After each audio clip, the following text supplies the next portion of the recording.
If you visit Hanalei Beach, please work on the throne of harmony.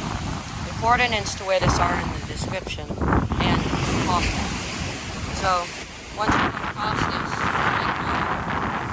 please get a handful of good sand, place it upon this where it will contribute and pack.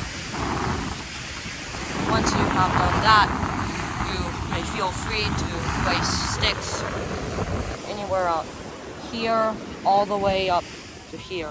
And if you're really feeling like you want to support the throne of harmony, please take this coconut to the river over there and get some fresh water.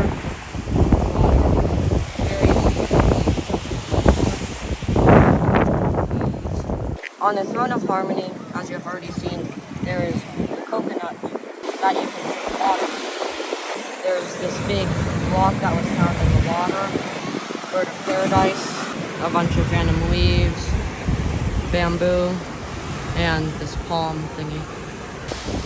A little note: make sure that when you stick sticks in, you don't do this and stick it a couple inches in, but you actually jam it in there and compact the sand around it.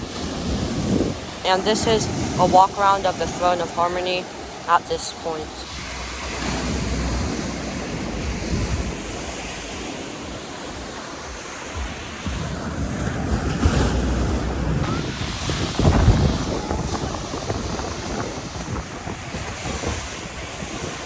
I have a Discord server, link is in the description. Please subscribe.